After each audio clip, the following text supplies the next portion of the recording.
keeping the dramatic and emotional tone consistent with your story style. Chapter 1. The announcement, her trip to Greece. The day she told me, it felt like the world had tilted slightly off its axis. My fiancée, the woman I had promised to marry in just a few months, sat across from me at our favorite cafe, sipping her cappuccino as if she were about to share a trivial anecdote.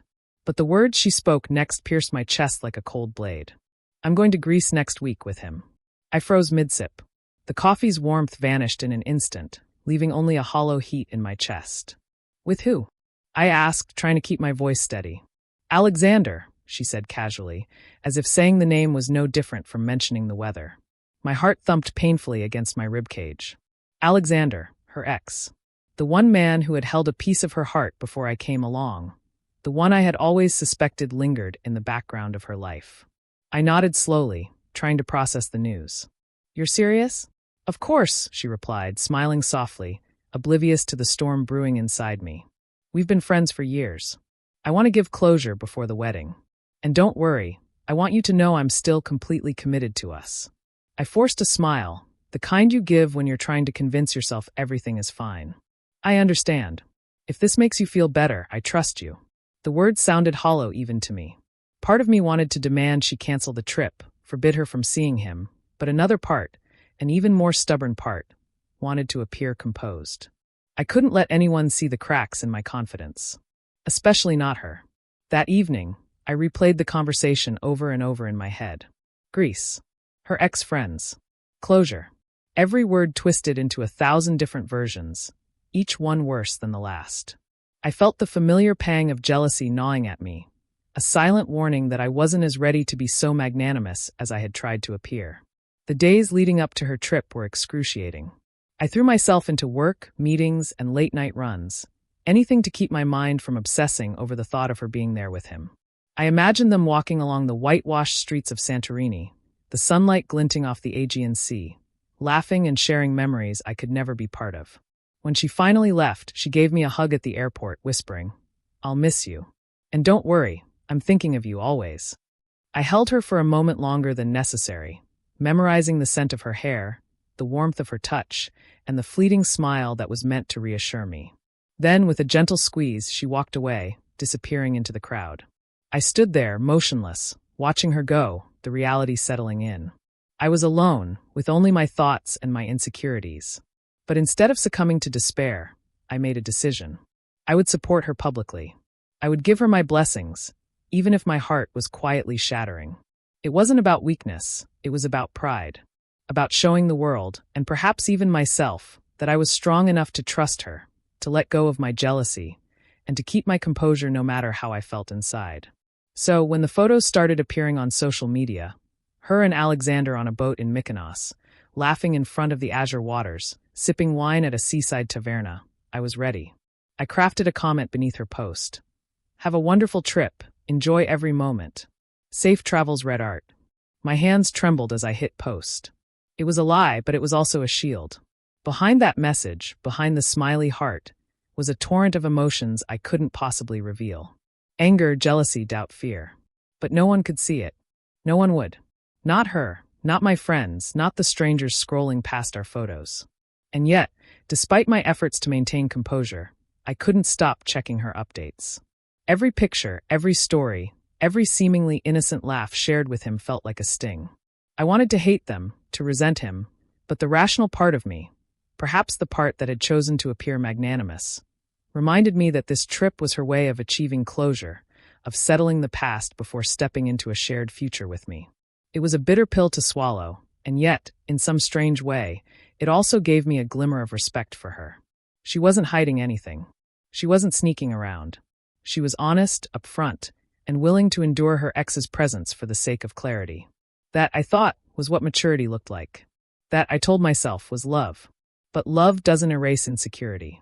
Late at night, I would lie awake, imagining scenarios I couldn't control. What if he tried to rekindle something? What if she remembered feelings she had buried long ago? I told myself these were irrational thoughts, yet they haunted me. Every message she sent from Greece, every photo tagged in her location, was a reminder of my impotence. I could not be there. I could not control the narrative. I could only watch and pray that trust would carry me through. As the week passed, I began to notice a shift, not in her, but in me. My initial panic and jealousy started to settle into a strange sense of introspection. I questioned my own emotions, my attachment, my understanding of what it meant to love someone. Supporting her trip publicly wasn't just about appearances anymore. It became a test of my own patience, my own ability to prioritize her happiness over my ego. And in the quiet moments, when I was alone in our apartment, I began to understand something crucial. Love wasn't about possession. It wasn't about control or fear. Love, at its purest, was about letting the other person exist fully, even when it hurt you. Even when it tore at your heart to see them with someone else, even briefly. By the time her trip ended, I felt strangely transformed. The jealousy hadn't disappeared, it never truly would, but it had been tempered by understanding. And when she returned, sun-kissed and glowing, she approached me with the same warm smile I remembered, her eyes shining with excitement and relief. "I missed you," she whispered, wrapping her arms around me. "I missed you too," I replied, embracing her. And for the first time that week, I didn't feel the gnawing jealousy or fear. I felt calm. I felt proud of myself for trusting her. I had survived the test, even if it had been excruciating. Little did I know, this was only the beginning. Greece had given us temporary clarity, but the real challenges, the deeper emotions, the hidden insecurities, the unexpected revelations, were yet to come. And the lessons I would learn about love, trust, and self-control would push me further than I had ever imagined. For now, though, I allowed myself a quiet moment of peace, knowing that despite the storm I had endured, I had maintained my dignity and my love. And perhaps that, more than anything else, was worth celebrating. Word count, 1,500. If you want, I can continue with Chapter 2 in the same detailed 1,500-word style, following her interactions with her ex and the tension building before the wedding. Do you want me to do? The evening she announced she had arranged a small dinner in Athens, I could feel the tension coiling in my chest like a tightly wound spring. The thought of seeing Alexander again, the man who had once held her heart, filled me with a strange cocktail of dread, jealousy, and curiosity. She claimed it was just a casual catch-up, a friendly gesture before her wedding, but I knew better. No meeting with an ex was ever truly casual. We arrived at a quiet rooftop restaurant, its terrace overlooking the twinkling lights of Athens. The air was warm, carrying faint scents of jasmine and the distant sea. The city hummed beneath us, oblivious to the storm about to unfold at this small, elegant table. She walked confidently ahead, radiant as ever, her platinum blonde hair catching the light of the lanterns scattered around the terrace. I followed, trying to maintain an air of nonchalance, though my heart raced with every step. Her hand brushed against mine in a fleeting gesture of comfort, a silent reassurance that this evening was meant to be harmless. And then I saw him, Alexander. Tall, effortlessly charming, his dark hair neatly styled, and a smile that had clearly aged but still held the familiar spark I remembered from her stories. His eyes, sharp and confident, scanned the terrace and finally landed on her. There was warmth there, genuine affection, but also something distant, a reminder that time had changed both of them. "Ah, you must be him," Alexander said, extending his hand with a practiced ease. "I've heard a lot about you." I shook it, careful not to let my grip betray the swirl of emotions inside me. "And I've heard a lot about you too," I replied evenly, forcing a neutral tone. Inside, I braced myself. Every story she had told me, every laugh and anecdote, now collided with the man standing before me. She smiled at us both, oblivious, or perhaps willfully unaware, of the tension thickening the air. "I thought it would be nice if we all met properly before the wedding," she said softly. Her eyes met mine for a brief instant, sparkling with reassurance, before flicking to Alexander. The conversation started casually, discussing her trip, the beauty of the Greek islands, and the food we were about to enjoy. But beneath the surface, I could sense the subtle undercurrents.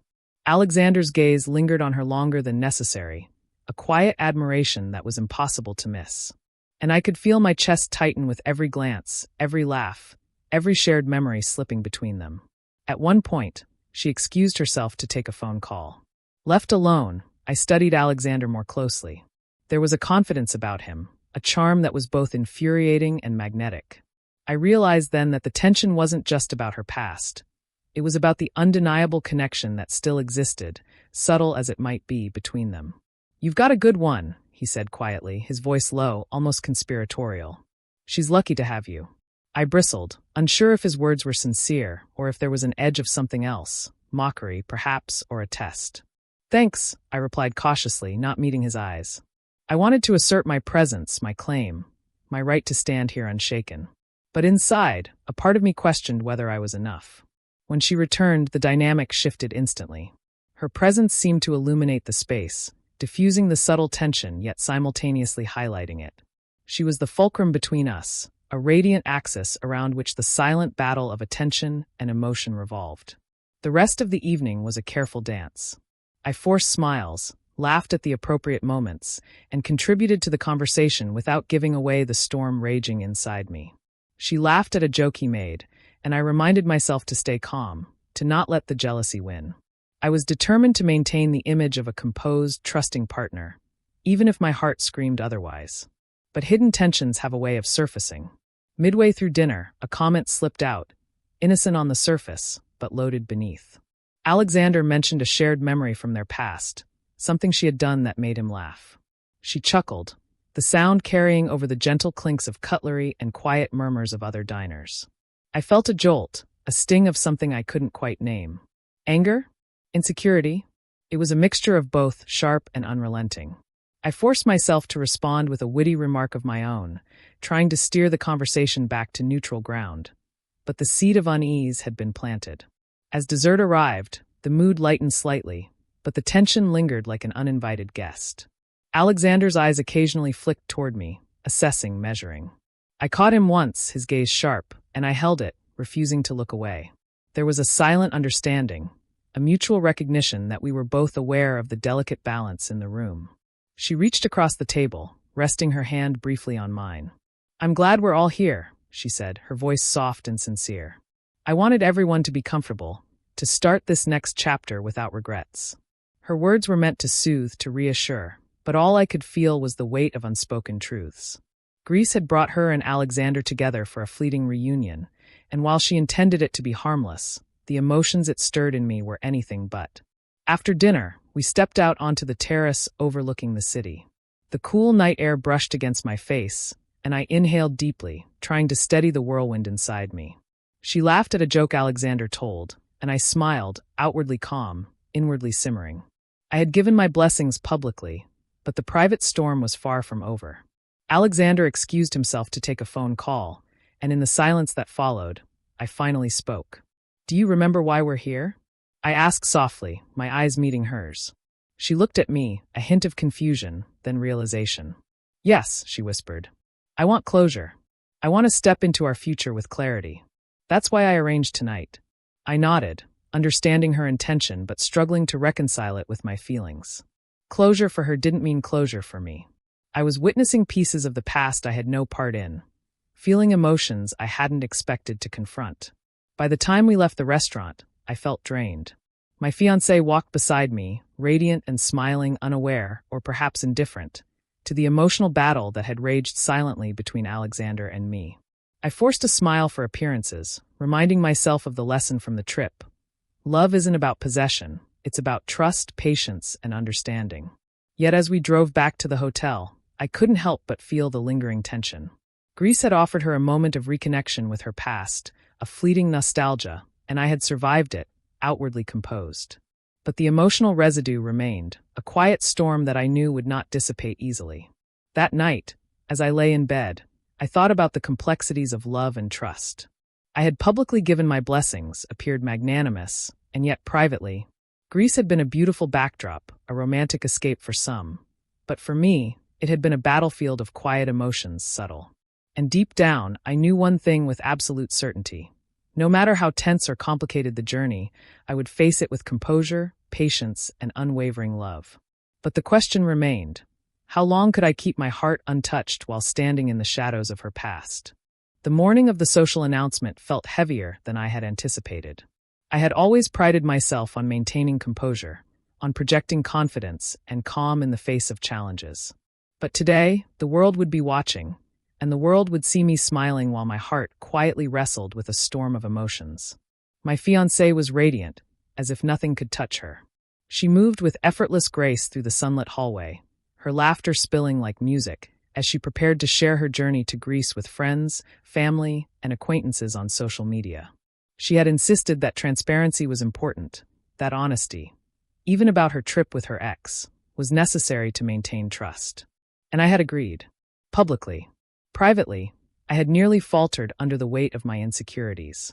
Sitting across from her at the breakfast table, I watched as she arranged her phone and framed the perfect shot of herself against the balcony overlooking the city. "Smile for me?" she asked, looking at me with those golden eyes that always had the power to disarm me. I nodded, forcing a smile that felt practiced, mechanical, yet believable. I didn't want to ruin the moment, didn't want to betray the confidence I had promised her I would show. So I smiled, even though inside my heart clenched with a mixture of jealousy, doubt, and longing. She posted the picture. A simple caption. "Off to Greece for some much-needed closure, red heart, #travel, #new memories." The reactions came almost immediately, likes, hearts, encouraging comments. Friends and strangers alike praised my composure, lauding me as a supportive, loving partner. "Wow, what a classy gesture," one comment read. Another, "Such trust and love, amazing." I read each one carefully, my fingers hovering over the keyboard. Should I respond? Should I engage? The rational part of me, the part that knew this was about appearances and trust, urged restraint. I typed a short comment, simple and elegant. "Have a safe trip, enjoy every moment, red heart." Then I deleted it. The heart emoji felt like a lie. The words felt hollow. And yet the image I wanted to project, stoic, composed, unwavering, was far more important in this moment than my private turmoil. I pressed send, letting the digital affirmation stand as a shield against the emotions I could not show. Later that day, at a brunch with our close friends, the world would see my composure in full display. Everyone would witness a man who could give his fiancée's past a blessing without hesitation, who could smile while his heart ached. And I would deliver that performance flawlessly, or at least I would try. She leaned toward me, whispering, "I know it's hard. Thank you for being so understanding." I squeezed her hand gently, smiling. "Of course. I trust you. Always." And then we entered the room where our friends were gathered. Laughter, chatter, and clinking glasses greeted us. I nodded, raising my glass in acknowledgement, smiling politely. My lips moved in rhythm with the praises, my eyes reflecting the calm confidence I projected so effortlessly. Inside, my mind was a battlefield. I imagined her laughing with Alexander in Greece, the warmth of his hand brushing hers, the shared jokes I would never hear. I imagined it all vividly, painfully, and yet no sign of it escaped my face. I felt a few eyes flick toward me, assessing, measuring. Some probably wondered how I could be so serene in the face of such news. Little did they know that every fiber of my being was screaming, every heartbeat a drum of jealousy and doubt. After the brunch, as we moved to a quiet balcony to escape the crowd, I finally allowed myself a breath I hadn't realized I was holding. "It's exhausting, isn't it?" I murmured to her. She smiled softly, brushing her hair behind her ear. "It's just a trip, and you're handling it beautifully." I couldn't ask for more. "Beautifully?" I echoed, a bitter laugh escaping me. "I feel like I'm performing a play where the audience can't see the real me." She reached out, touching my arm gently. "That's the point, isn't it? Sometimes love isn't about showing every emotion. Sometimes it's about trust, about letting go, about believing in us even when it's hard." Her words were comforting, but they did little to ease the gnawing unease in my chest. I had given my blessings publicly, yes. But privately, I wrestled with the image I had to maintain versus the emotions I felt so acutely. Social media continued to buzz with updates from her trip. Pictures of white sand beaches, azure seas, and quaint Greek streets adorned our feeds. She tagged Alexander in a few photos, nothing inappropriate, only friendly. But the sight of them together, smiling, relaxed, comfortable, sent a jolt through me every time. I told myself these were just memories revisited, nothing more. And yet, each image felt like a test of my composure, a silent challenge to my trust. And every time I scrolled past, I reminded myself why I had chosen to publicly give my blessings. To honor her honesty, to maintain my dignity, to demonstrate the strength of my love. Evenings were the hardest. Alone in our apartment, I allowed the mask to slip ever so slightly. I replayed conversations in my mind, analyzing each word, each gesture. I questioned my own reactions, my insecurities, my ability to handle the situation with grace. But every time I felt despair creeping in, I reminded myself of the lesson Greece had already taught me. Love is not possession. Love is trust. Love is restraint. When she called to check in, I kept my voice calm, bright even. "How's Greece?" I asked, smiling over the phone as if it were the easiest thing in the world. "Beautiful," she replied, her tone light, carefree. "The beaches are amazing, and Alexander is a wonderful companion. I'm glad I'm doing this before we get married." I nodded, smiling through the subtle ache in my chest. "I'm glad you're happy. That's all I want." And so the days passed. I continued to publicly bless her, to smile in the face of my private storm, to maintain a composure that few could fathom. Friends praised my understanding, strangers admired my patience, and she seemed blissfully unaware of the inner conflict her honesty had ignited. But the truth was, every smile I wore, every comment I made, every gesture of public approval was a performance. And performances, no matter how convincing, exact a toll. I was learning, slowly and painfully, that love could demand sacrifices beyond what the heart thought it could endure. That trust could coexist with doubt, and strength could coexist with vulnerability. By the end of her trip, I had honed my skills in the delicate art of appearance. I could give my blessings, smile for the world, and keep my private turmoil hidden. Yet I knew deep down that this was not the end. Hidden tensions remained, quiet yet persistent, ready to surface when least expected. The real test was yet to come. The day we would all confront the emotions we had kept at bay, the day when public appearances would no longer suffice. But for now, I allowed myself a small, private victory. I had survived the scrutiny, maintained my composure, and given my blessings publicly.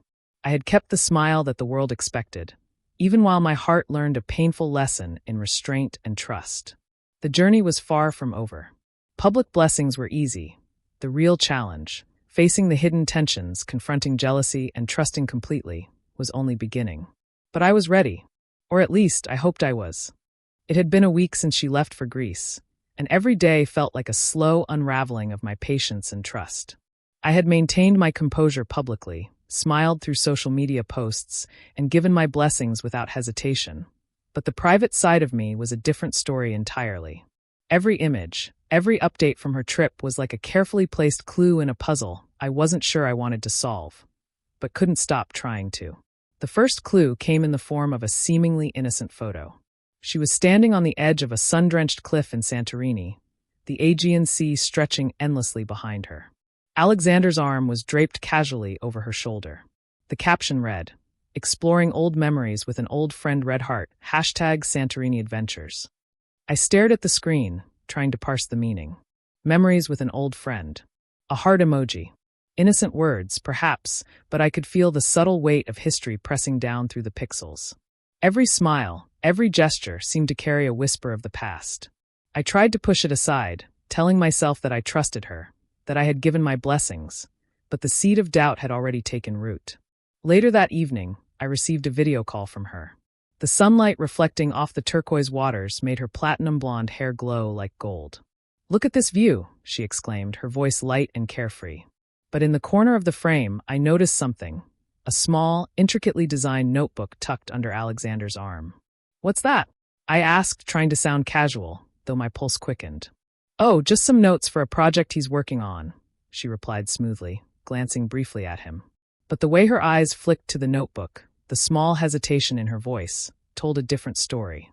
It wasn't about the project, it was about memories, shared thoughts, something private that I wasn't meant to see. That night, I lay awake, analyzing the brief video call. The notebook, the way they laughed together, the subtle glances, they were breadcrumbs leading me deeper into a maze I hadn't expected. Greece was no longer just a backdrop for closure. It was a stage where past and present intersected, where hidden emotions quietly unfolded. The next clue appeared in a series of messages she sent.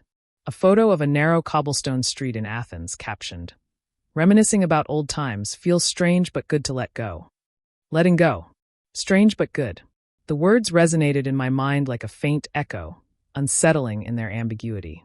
What was she letting go of? And why did it feel so strange and so personal when I wasn't the one there? I began to notice a pattern in her updates. Each one contained subtle hints, tiny fragments of the past resurfacing in the present. A shared joke, a familiar gesture, a location significant only to them. Each clue was carefully framed, polished for public consumption, yet the undertone was unmistakable. Alexander and she were revisiting pieces of their history, and I was forced to witness it from afar, powerless to intervene. The tension built quietly, insidiously, until I could no longer ignore it. I decided to dig deeper, not to intrude, but to understand. I revisited old conversations, reread her posts, traced the locations she had tagged, and even scrolled through Alexander's social media. Every image, every comment, every shared memory added another layer of complexity to the puzzle. Greece, once a symbol of her independence and closure, was revealing itself as a place where hidden truths waited to surface. Then came the photo that shook me the most. A candid shot taken at a quaint cafe in Mykonos. Her laughing, head tilted back, Alexander leaning close, his hand almost brushing hers. The background was blurred, the focus entirely on them. I stared at it for a long time, my chest tightening. The image was innocent enough, yet the intimacy, the ease, the familiarity, was undeniable. I called her immediately, my voice a mixture of calm and urgency. "Why does it feel like you're closer than you should be?" I asked, careful to keep my tone neutral. She paused, the light from the phone screen highlighting her features. "We're just friends," she said softly, almost defensively. "I promised you honesty, and I am being honest. Nothing more." I wanted to believe her. I needed to believe her. And yet the clues, the notebook, the subtle gestures, the candid moments, kept gnawing at my trust. It wasn't about jealousy anymore. It was about deciphering the truth from the fragments she left behind. As the days passed, the clues became more frequent, more detailed. Alexander shared stories from their past, recounting adventures, misadventures, and moments that had shaped their friendship. She responded with laughter, nostalgia, and occasional wistful glances. Every exchange was harmless in itself, yet collectively, it formed a tapestry of hidden emotions, a mosaic of a connection that predated our engagement and yet somehow persisted. I began to document these observations privately, a silent record of what I saw and felt. I knew it was irrational, perhaps even obsessive, but I couldn't stop. Each clue, each fragment of their shared past demanded analysis. I needed to understand her, to understand him, to understand the invisible threads that bound them together. One evening, a video call captured a moment that almost broke me. She and Alexander were sitting on a terrace, the sunset painting the sky in shades of orange and pink. Alexander reached out to adjust a strand of her hair, a gesture so familiar, so intimate, that I felt my chest tighten painfully. She laughed softly, leaning into him for a fraction of a second longer than necessary. I swallowed hard, forcing myself to remain composed. "Beautiful sunset," I said, keeping my voice steady. "Enjoy it." She nodded, her eyes briefly meeting mine through the screen. "I wish you were here," she said. And for a fleeting moment, I believed her. I allowed myself the thought that, despite the clues, the history, and the proximity to her ex, our bond remained intact. Yet even as I reassured myself, I couldn't shake the feeling that Greece was revealing more than just scenery.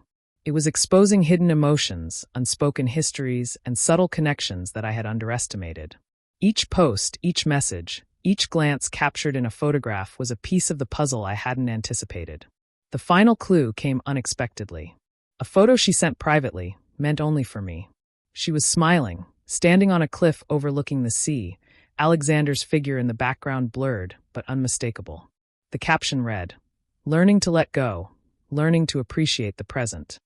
I stared at the image, my emotions a turbulent mix of relief and anxiety. She was thinking of me, of us, even amid the echoes of the past. Yet the message was layered, complex, and filled with nuance.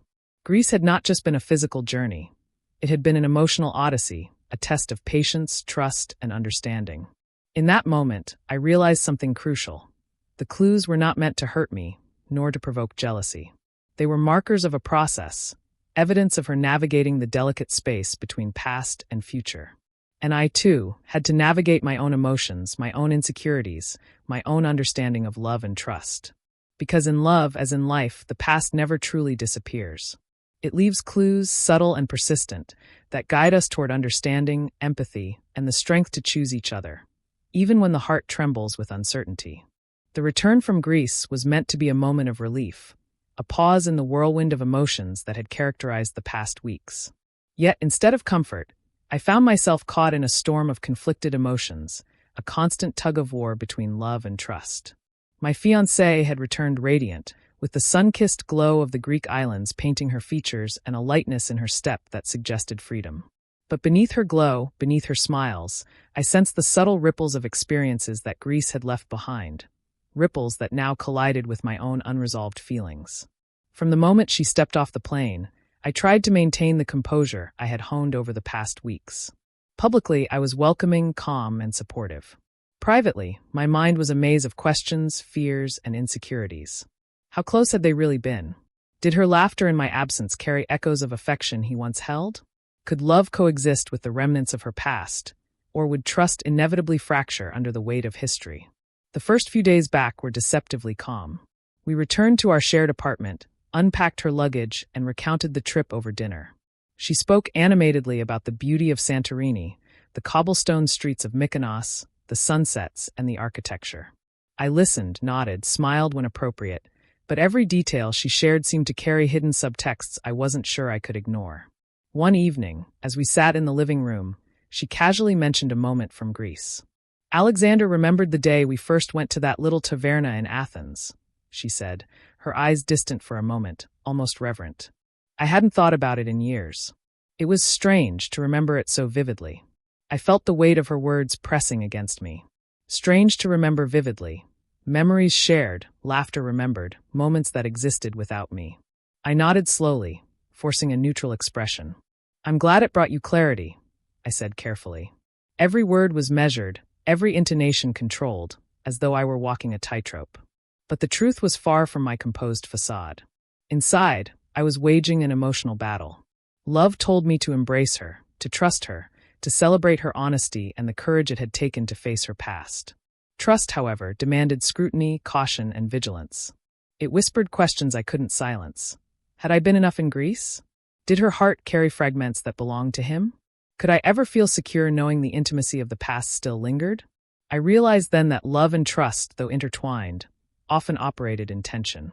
Love urged forgiveness, patience, and empathy. Trust demanded evidence, reassurance, and a readiness to confront uncertainties. Balancing the two was exhausting, and yet it was the essence of being engaged to someone who had lived a life before me. The conflict intensified when we attended a small gathering of friends to celebrate her return. The room was warm, filled with laughter and conversation. Friends approached us, curious about the trip, and she recounted moments with charm and enthusiasm. I smiled, laughed, and nodded in all the right places, presenting a united front. Yet internally, I scrutinized every detail. Her expressions, her choice of words, the subtle inflections in her voice. Each one felt loaded with meaning.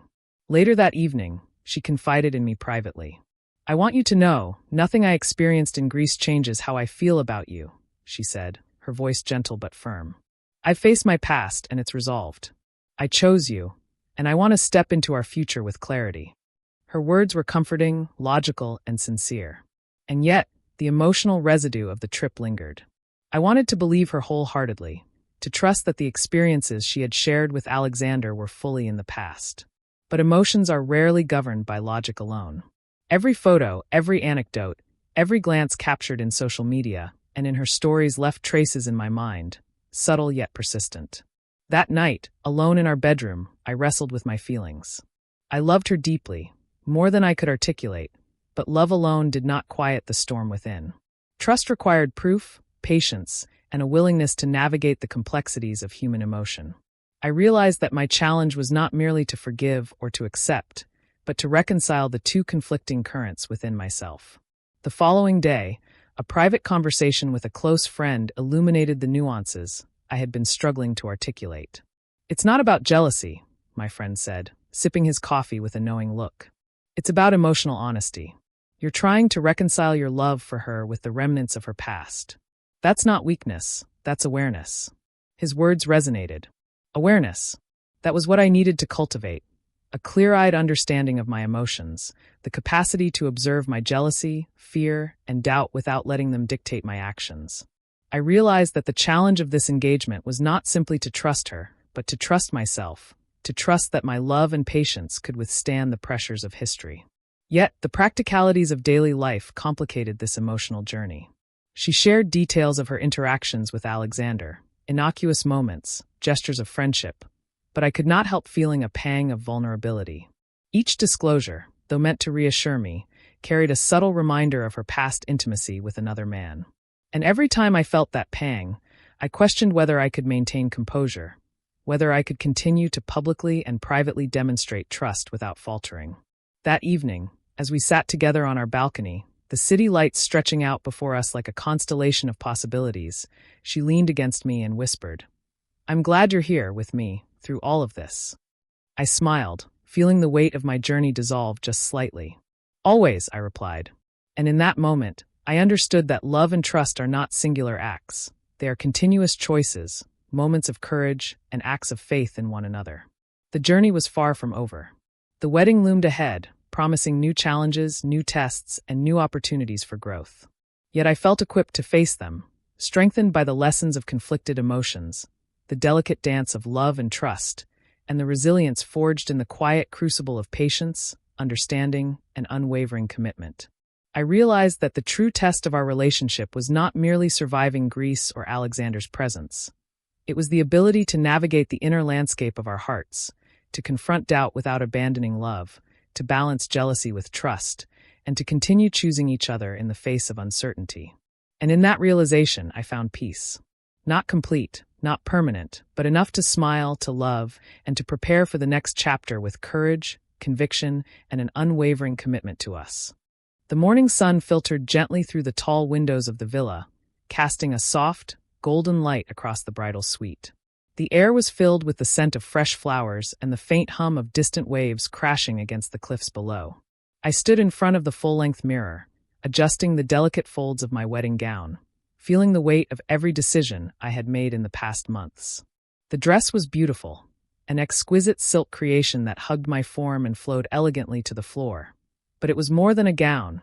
It was a symbol of everything I had endured, every difficult moment, and every choice that had brought me here. As I turned slightly, I caught sight of him. My fiancé stood near the doorway, calm and composed, his tailored suit impeccable, the sharp lines matching the elegance that he always carried effortlessly. His dark hair caught the morning light, and those eyes of his, the ones that had been my anchor through every storm, held a soft warmth. He watched me in silence, giving me the space I needed, yet offering a quiet reassurance that only he could provide.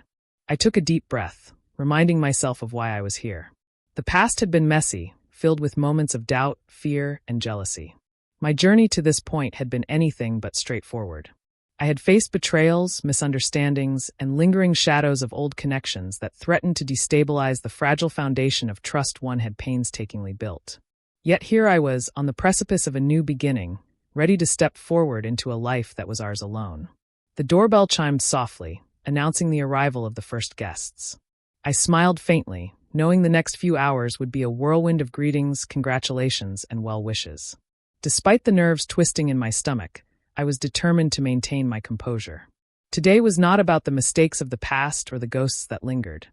It was about choice, forgiveness, and the courage to embrace the future. As we descended to the terrace, the gentle sea breeze ruffled my hair. The wedding area was a vision of elegance. Flowers in every shade of white and blush lined the aisle, and ribbons fluttered softly in the breeze. Guests were already taking their seats, dressed in their finest attire, and a quiet murmur of conversation filled the space. I could feel their eyes on me, curious, perhaps even skeptical about the composure I had chosen to wear so openly. But I refused to let that affect me. I had made my decision, and it was time to honor it fully. He took my hand, giving it a reassuring squeeze. "You're radiant," he whispered softly. His words, simple yet sincere, carried the power to calm the storm raging inside me. I nodded, allowing myself a small smile, feeling a connection stronger than any doubts or fears. It was in this silent exchange that I realized forgiveness was not about forgetting or dismissing the pain. It was about acknowledging it, accepting it, and choosing to move forward with clarity and courage. As the ceremony began, I could see the anticipation in his eyes, the quiet confidence that had always steadied me. Walking down the aisle, arm in arm with him, I felt a mix of exhilaration and serenity. Each step was a reaffirmation of the promises we had made, not just to each other, but to ourselves. Every glance from the guests, every nod of acknowledgement, was a reminder that life would continue to test us, but it was up to us to decide how we responded. At the altar, he reached for my hands. The touch was gentle yet grounding, a tangible reminder that we were united not just in ceremony, but in spirit. The officiant's words echoed softly, emphasizing love, trust, and commitment. I felt the weight of the past lift slightly with every vow, replaced by a clarity that had eluded me for so long. The past was no longer a chain. It was a lesson, a collection of moments that had strengthened us, prepared us for this exact day. When our vows were complete and the rings exchanged, a sense of peace settled over me. The crowd erupted into applause, but I barely noticed them. All that mattered was the warmth of his hand in mine, the sincerity of his gaze, and the unspoken promise that we would navigate whatever challenges came next together. Forgiveness had been chosen, not for anyone else, but for myself. I had released the lingering doubts, the silent accusations, and the shadows of jealousy. In their place, I had embraced trust, understanding, and the courage to love without reservation. Later, as the reception began, we found a quiet moment away from the laughter and chatter of the guests. Standing on the terrace, overlooking the endless blue of the ocean, I rested my head lightly against his shoulder. He wrapped an arm around me, steady and reassuring, and we watched the sun dip toward the horizon, painting the sky in hues of amber and rose. It was a perfect moment of serenity, a silent testament to the choices that had led us here. I thought of everything we had overcome, the misunderstandings, the fear, and the lingering presence of past attachments, and realized that none of it diminished the significance of this day. In fact, it made it more profound. We had faced trials, and through them, we had learned the strength of our bond. Love was not the absence of challenges, but the ability to confront them together with honesty, patience, and grace.